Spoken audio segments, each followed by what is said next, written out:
नमस्कार मेरे प्यारे विद्यार्थियों। तो हमारे अपने YouTube चैनल जेके एजुकेशन पर आप सबका स्वागत है। तो आज मैं आपके लिए लेकर आया हूँ उपचारात्मक शिक्षण कार्य पुस्तिका विज्ञान, जिसमें से कार्यपत्रक 8, 9, 10 और 11, जिसका संपूर्ण सॉल्यूशन आज अपन देखने वाले हैं। उससे पहले चैनल को जरूर सब्सक्राइब करें और बेल आइकन प्रेस करें ताकि इसी तरह की वीडियो के नोटिफिकेशन आपको मिलते रहे। ठीक है, आएगा। सबसे पहले अपन कार्यपत्रक 8 का सोल्यूशन देख लेते हैं। विषय वस्तु हो जाएगी, क्या हमारे आसपास के पदार्थ शुद्ध हैं? पदार्थ शुद्ध है। भौतिक एवं रासायनिक परिवर्तन, इसका हो जाएगा अधिगम बिंदु। उम्मीद करता हूँ ये चैप्टर आपने बड़े मजे से पढ़ा होगा। पहला प्रश्न देखिएगा कि दूध से दही का जमना कौन से परिवर्तन को दर्शाता है? बताइएगा, दूध से दही का जमना कौन से परिवर्तन को दर्शाता है? तो यहाँ पर उत्तर होगा रासायनिक परिवर्तन। ठीक है, दूध से दही जमना क्या हो जाएगा? रासायनिक परिवर्तन हो जाएगा। रासायनिक परिवर्तन होता क्या है? यहाँ पर उदाहरण दे रखा है, दूध से दही जमना। यदि दूध से अपन दही जमा देते हैं तो दही से वापस दूध तो बनता नहीं है, इसलिए ये रासायनिक परिवर्तन कहलाएगा। ठीक है, प्रश्न संख्या 2 देखिएगा। निम्न दिए गए परिवर्तनों में से भौतिक एवं रासायनिक परिवर्तनों को पृथक पृथक कीजिए। सोने से गहने बनाना, हरे पेड़ को काटना, चाय बनाना और ईंधन का जलना। तो कुछ उदाहरण यहाँ पर दे रखे हैं, उसमें से आपको भौतिक परिवर्तन और रासायनिक परिवर्तन वाले अलग करने हैं और रासायनिक परिवर्तन वाले अलग करने हैं। सबसे पहले देखिएगा, भौतिक परिवर्तन होता क्या है? भौतिक परिवर्तन एक ऐसा परिवर्तन है जिसमें किसी भी चीज़ को काम में लेने के बाद में उसे दोबारा अपन काम में ले सके। जैसे कि सोने से गहने बनाना, सोने के गहने बना तो देते हैं, लेकिन उसको वापस सोने में परिवर्तन, सोने के तो होते ही है, लेकिन जो पहले के जो आकार ले रखा था उन्होंने, सोने ने जो पहले आकार ले रखा था उसी आकार में उसे वापस अपन बदल सकते हैं। ठीक है, तो ये भौतिक परिवर्तन हो जाएगा। हरे पेड़ को काट तो देते हैं हरे पेड़ को, लेकिन वो वापस से वापस से क्या हो जाता है? वापस पेड़ बन जाता है वो फूट के, है ना। तो रासायनिक परिवर्तन, चाय का बनना, चाय तो बन तो जाती है लेकिन उस चाय वापस बना सकते हैं क्या? वैसी की वैसी जैसे पहले होती है। ईंधन का जलना, ईंधन की जब से लकड़ी को अपन जला देते हैं तो कोयला बन जाता है, कोयले से वापस लकड़ी थोड़ी बन जाएगी। तो ये रासायनिक परिवर्तन हो जाएंगे। ठीक है, उम्मीद करता हूँ समझ में आई होगी। क्वेश्चन नंबर 3 देखिएगा। अवस्थाओं का अंतिम रूपांतरण एक परिवर्तन है, तो कैसा परिवर्तन हो जाएगा? ये भौतिक परिवर्तन हो जाएगा। ठीक है, देखिएगा आगे क्वेश्चन नंबर 4 है, भौतिक एवं रासायनिक परिवर्तन में अंतर लिखिएगा। तो भौतिक एवं रासायनिक परिवर्तन में आपको अंतर लिखना है। तो भौतिक परिवर्तन है, ये परिवर्तन अस्थायी होता है ना, ये परिवर्तन उत्क्रमणीय हो सकते हैं। भौतिक परिवर्तन में नया पदार्थ उत्पन्न नहीं होता है। जैसे कि उदाहरण देख लेते हैं अपन, पानी का जमना और मोम का पिघलना। पानी का जमना तो वापस पानी बन जाएगा, मोम का पिघलना तो वापस मोम बन जाएगी, वो है ना।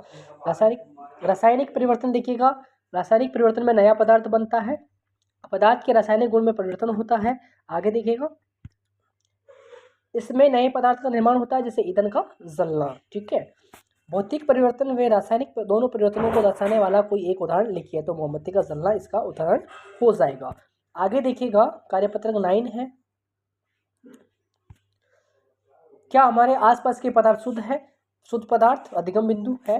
ठीक है, पहला प्रश्न, उस धातु का नाम लिखिए जो कमरे के ताप पर द्रव अवस्था में पाई जाती है। तो वो ऐसी धातु पारा हो जाएगी। ठीक है, जो कमरे के ताप पर द्रव अवस्था में पाई जाती है।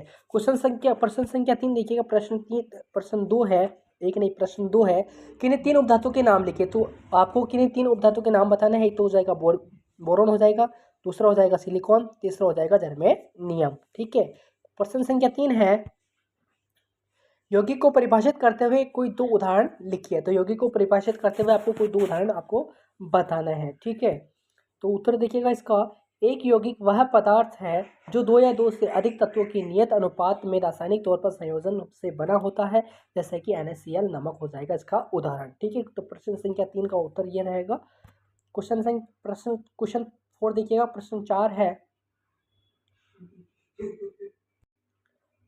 प्रश्न संख्या 4 है कि निम्नलिखित यौगिकों में उपस्थित तत्वों के नाम लिखिए।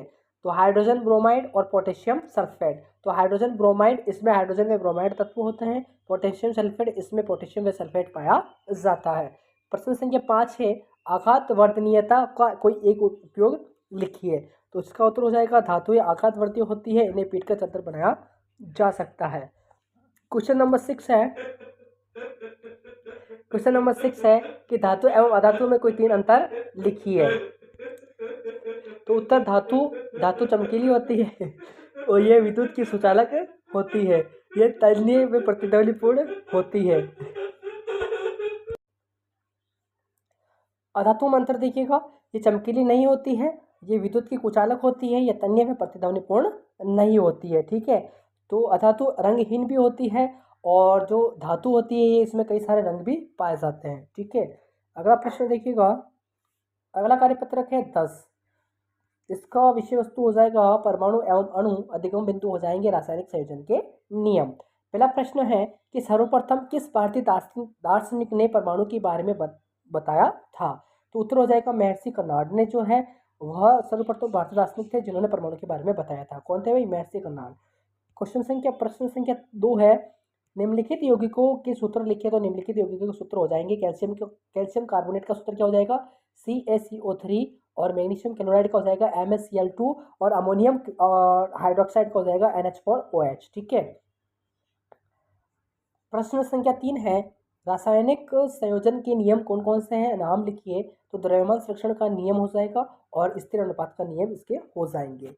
अगला देखिएगा, प्रश्न संख्या 4 है, स्थिर अनुपात के नियम को उदाहरण से समझाइए।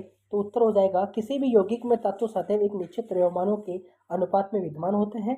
हाइड्रोजन में जल, जैसे कि उदाहरण देखिएगा, हाइड्रोजन में जल ऑक्सीजन के द्रव्यमान का अनुपात। प्रश्न 5 देखिएगा,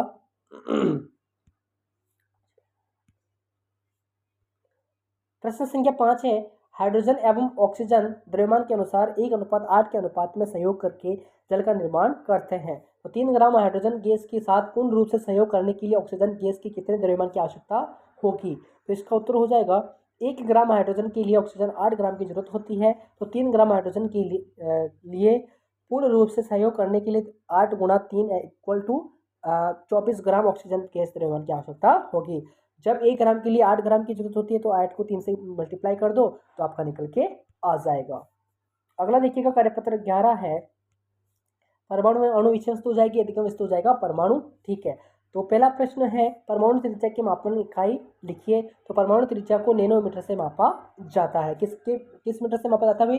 नैनोमीटर से मापा जाता है। बुखार को थर्मामीटर से मापा जाता है, भूकंप को रिएक्टर स्केल से मापा जाता है। ठीक है, IUPAC का पूरा नाम लिखिए। तो IUPAC का पूरा नाम क्या हो जाएगा? International union of pure and applied chemistry हो जाएगा। प्रश्न 3 है, निम्न तत्वों के नाम लिखिए। तो एल्यूमिनियम का LAL हो जाएगा, कैल्शियम का Ca हो जाएगा, कार्बन का C हो जाएगा, हाइड्रोजन का H हो जाएगा, आयरन का Fe हो जाएगा, सिलिकॉन का Si हो जाएगा, सोडियम का Na हो जाएगा और ऑक्सीजन का O हो जाएगा। ठीक है, अगला प्रश्न है कि सापेक्षिक परमाणु द्रव्यमान को परिभाषित कीजिए। तो उत्तर हो जाएगा इसका, किसी तत्व के सापेक्ष परमाणु द्रव्यमान को 12 ग्राम कार्बन में निहित तत्व के परमाणु की संख्या के ग्राम में वजन के रूप में परिभाषित करते हैं। ठीक है, तो इसका उत्तर हो जाएगा क्वेश्चन नंबर 4 का। अगला देखिए, क्वेश्चन नंबर 5 है, निम्न तत्व के परमाणु द्रव्यमान लिखिए। तो परमाणु द्रव्यमान आपको लिखने हैं। तो हाइड्रोजन का परमाणु द्रव्यमान हो जाएगा 1, कार्बन का हो जाएगा 12, और नाइट्रोजन का हो जाएगा 16, ऑक्सीजन का हो जाएगा 16, नाइट्रोजन का हो जाएगा 14, सोडियम का हो जाएगा 23, क्लोरीन का हो जाएगा 35.5 और कैल्शियम का हो जाएगा 40। ठीक है, तो क्वेश्चन नंबर 5 का आंसर ये रहने वाला है। प्रश्न संख्या 3 है कि एक परमाणु को आंखों से देखा जाना संभव क्यों नहीं? समझाइएगा। ठीक है, तो परमाणु अत्यंत छोटा होता है, अर्थात पदार्थ का वह सूक्ष्मतम कण जिससे और आगे विभाजित नहीं किया जा सकता वह परमाणु कहलाता है। ठीक है, तो ये थे अपने कार्यपत्रक 8 से लेकर 11 तक का संपूर्ण सॉल्यूशन। तो उम्मीद करता हूँ वीडियो जरूर पसंद आई होगी। तो जल्दी से लाइक कर दीजिए, चैनल को आपको सब्सक्राइब भी करना है और बेल आइकन प्रेस करना है ताकि इसी तरह की वीडियो के नोटिफिकेशन आपको बार बार मिलते रहे।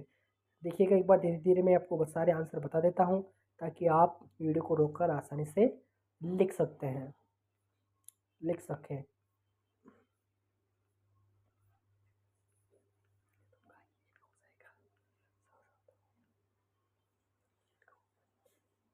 धन्यवाद।